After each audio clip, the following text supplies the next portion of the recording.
it's not something you've talked about in public a lot over the years at all. And I was also kind of wondering what made you change your mind. It's my story. Yeah. Everyone else can tell my side of the story, but why can't I, you know? Do you feel that it has changed your whole life? Yes. And school life wasn't easy when, you know, you've gone to school and it's splashed on the front of the paper that you're possessed and you're bullied over it. It came to a point where I didn't want to go to school because of it. Then when I got there, I settled after a while and I didn't want to come home to face the music of so many people in the house, so much going on. In the end I became so confused I didn't know where I wanted to be. It was strange, but at the same time it was fascinating. Right. It was quite scary as well, I suppose. Did you at the time have any sense of what might have been going on? Well, a lot of it went on around me, I know that. I just felt maybe that I attracted it for some reason. Maybe my age. When I look back now, I wonder how I got through it.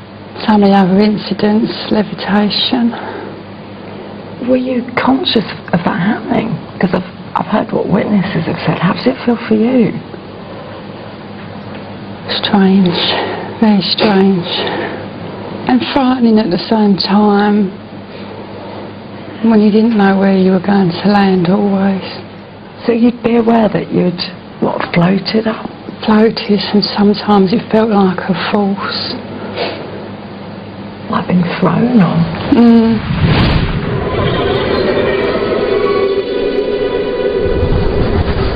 My mum saw me rise from the bed. I just went through the blankets. When I look back now, I felt like some of the time I was in some sort of trance. And there was the episode where, it's hard to explain, but I went through the wall. Did you think that it was happening in your head, or it felt absolutely real? Real, absolutely real. How can solid go through solid, you know? I still feel that something had a hold of me and I was possessed. I felt I was possessed because I felt used so much by the poltergeist.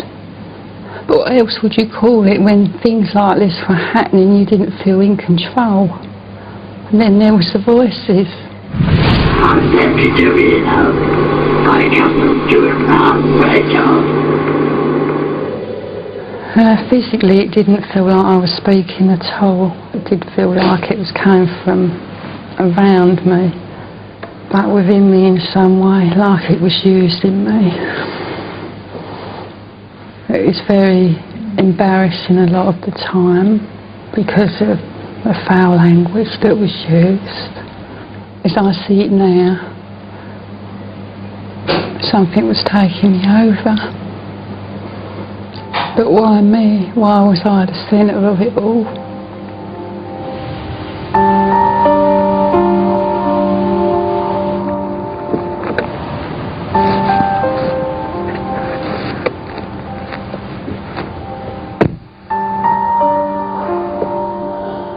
I think that's probably the most incredible personal experience I've ever heard. And you know, the weirdest thing is that while I was listening to Janet, there was not a single moment when I doubted the truth of anything she was saying. And I suppose what's weird about it is that it is such an extraordinary story. It's filled with things that shouldn't happen and shouldn't be possible. And I believed every word of it, and I don't see how anyone could feel any different meeting Janet. Looking back at the poltergeist activity I'd been investigating, there did seem to be a pattern. Both the case I'd looked at so far had involved adolescent girls going through a particularly stressful time in their lives. My next case was to be completely different. I was to travel up to Scotland to look into what could be the most active poltergeist in Britain today.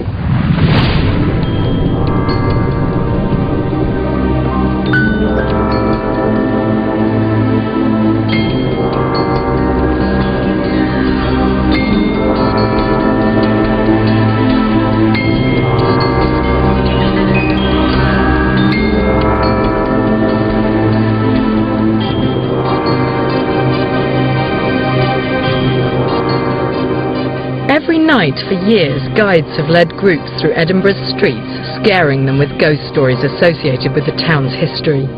Then suddenly, 4 years ago, the people on one particular tour found that they had become part of their very own ghost story. Tourists visiting tombs in a certain part of the Greyfriars Cemetery, known as the Covenanters' Prison, were suffering from attacks by something unseen. Many suffered from scratches and bruising after visiting the tombs. Others were knocked unconscious by a mysterious force. Since the Mackenzie poltergeist attack started on January the 25th, 1999, over 130 people have been knocked unconscious, and over 400 have been scratched or bruised. First I went on with some friends, and my friend had scratches and nothing happened to me, and the next day I went home and discovered bruises about this big all on the inside of my leg from all the way up. So I went on it again, and I was just listening to the tour guide, and then the next thing, just hit the deck.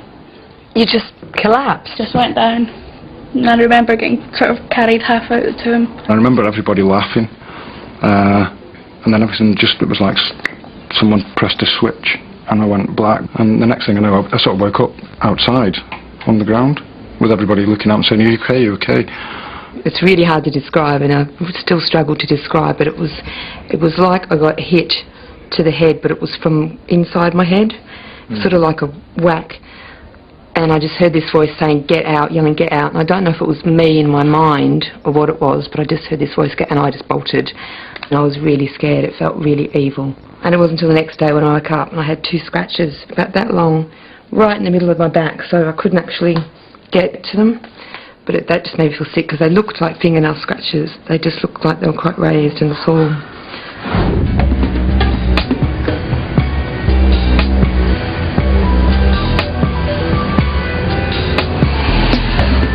So this has actually got notes in the hand of George Mackenzie. The Mackenzie poltergeist is named after a 17th century Scot called George Mackenzie. When he was the King's advocate in Scotland, he was responsible for the persecution and imprisonment of a group of religious rebels called the Covenanters, who started an armed uprising. When the Covenanters' army was finally defeated by the King's soldiers, over 1,000 were locked up here in this corner of the graveyard with no shelter in the middle of winter. Here in Greyfriars there were certainly no teenage girls to blame. So could the poltergeist attacks be connected in some way to Mackenzie or to the 1,000 Covenanters who died here? After all, it was after Mackenzie's grave was damaged that the attacks began. An old tramp actually fell into the tomb. He was just messing around there one night and uncovered the coffins of Mackenzie's family and caused quite a lot of damage down there. And about 3 days later, all the first weird incidents kicked off. This is the tomb of George Mackenzie, and this is where the tramp fell through. But the activity seems to mainly take place down there. Yeah, it started here, and then most of the stuff happened in the Covenanters' prison, which was nearby.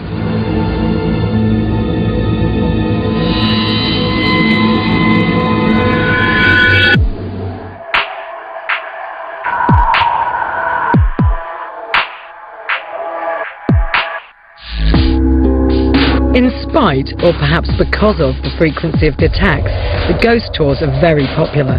Even in the middle of winter, 2 tours every night walk through the graveyard. I joined one, hoping for my own encounter with the Mackenzie poltergeist. The Victorians estimated that 2% of the population of the city had at one time been buried alive. They thought they knew about this because they found scratch marks, teeth marks on the roofs of coffins, where people had tried to crawl and fight their way out. Karen, who had been a poltergeist victim before, made another visit to the tomb with me that night. As our